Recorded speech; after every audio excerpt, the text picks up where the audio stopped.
本当だ。汚ね。うるせえよ。将来は映画監督ですか？えうーん。どうかな。女優と結婚ですか？いやー、アカデミー賞ですか？うーん。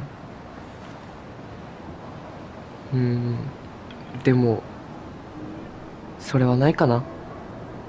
ん Ini adalah perbincangan biasa antara dua anak laki-laki. Dideliver tanpa alunan musik, hanya diisi oleh sautan siswa-siswi yang sedang beraktivitas pasca jam sekolah. Perbincangan santai ini adalah dialog penutup dari sebuah film yang berdurasi 103 menit atau hampir 2 jam. Dan bagi gua adalah salah satu dialog luar biasa yang ada di film bertemakan coming of age, yang mana dari percakapan ini menimbulkan sebuah pertanyaan, yaitu di antara jutaan manusia di sela-sela sistem yang menggerakkan masyarakat, kita itu siapa?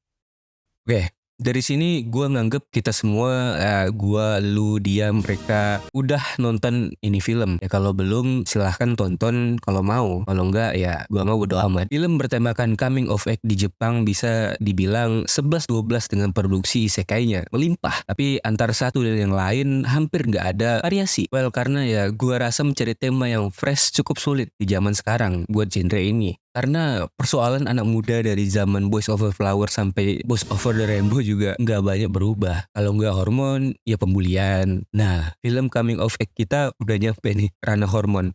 Bulinya mana? Must be damp. Oh, hang on. Hammer! The Kirishima Thing.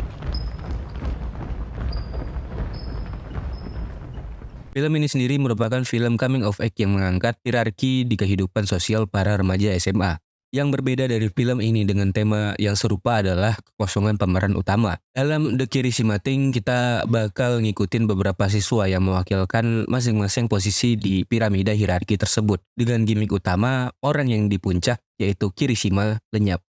Dengan kekosongan kekuasaan, maka struktur bakal berubah dan guncangan dalam hierarki inilah yang disorot. Namun, gue nggak bakal bahas perihal keseluruhan pesan film karena fokus utama gue adalah pada dua orang ini. Sehingga kalian bisa paham kenapa percakapan mereka di akhir film begitu menyentuh hati kecil gue. Hiroki dan Maeda adalah dua orang yang sangat bertolak belakang. Status Hiroki ada di bawah Kirishima, artinya dengan hilangnya Kirishima maka dia bakal naik gantiin posisi tertinggi di piramida hierarki. Hiroki adalah anak yang kita kenal ada di geng ternama di sekolah, baik seangkatan atau enggak. Gampangnya ya setidaknya lu tau lah orang ini. Keren, ganteng, terlebih lagi pandai di bidang olahraga. Steven, what are you doing in there? Drugs! Namun, sebenarnya Hiroki sendiri sadar kalau meski dia bisa melakukan ini itu, tapi nggak profesional dalam masing-masing bidang tersebut. だから結局、できるやつは何でもできるし、できないやつは何にもできないってだけの話だろ。Hiroki nggak sehebat yang orang-orang kira. Dia ada di posisinya sekarang juga terbantu oleh keberadaan Kirishima. Hal inilah yang menjadi guncangan bagi Hiroki saat Kirishima mundur dari posisinya. Karena dia yang nggak sehebat itu harus ngisi posisi teratas. タイトルは君を吹け僕の熱い涙をです Di lain sisi, Maeda adalah orang terbawah di piramida hierarki. Orang yang hubungannya paling tipis dengan Kirishima. Karena itu, dia satu-satunya orang yang nggak terdampak dengan perubahan tatanan hierarki. Dalam percakapan Hiroki dan Maeda, keduanya bergurau seolah sedang melakukan wawancara. Pada pertanyaan ketiga, Hiroki bertanya. アカデミー賞ですか？ Dan jawaban Maeda adalah, でも、それはないかな。映画監督は無理。じゃあなんでこんな汚いカメラでわざわざ映画？それは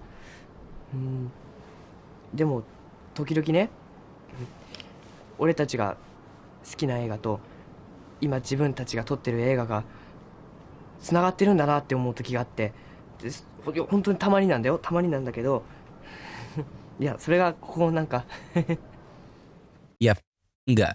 Meski Maeda sama giginya dengan orang-orang di klub lain, sama-sama mengucurkan darah dan keringat menekuni bidang yang ia cintai, tapi Maeda adalah satu-satunya orang yang dia sadar kalau dia nggak bakal menjadi orang itu. Dia tahu kalau dia bakal jadi orang biasa sebagaimana jutaan manusia lainnya. カット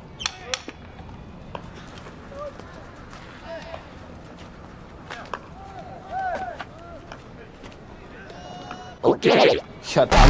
Nggak seperti Hiroki yang terbelenggu, Maeda nggak merasa dia harus menuruti harapan orang lain. Dia nggak harus juga menjaga image supaya posisinya di hierarki nggak jatuh. Soalnya dia udah ada di paling bawah, jadi ya mau turun kemana lagi.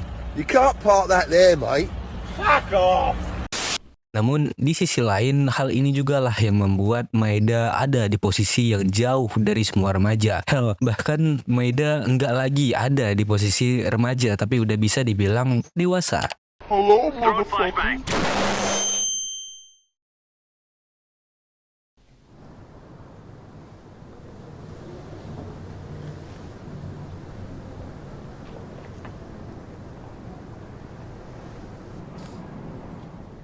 Itulah yang membuat Hiroki di adegan penutup nangis, mencoba menelpon Kirishima untuk yang sekian kalinya karena sadar dia nggak bisa ada di level Maeda yang mempersetankan hierarki seperti hierarki yang persetan dengan dirinya. Hiroki harus terjebak di kehidupan sosial sekolah tanpa bisa berbuat banyak.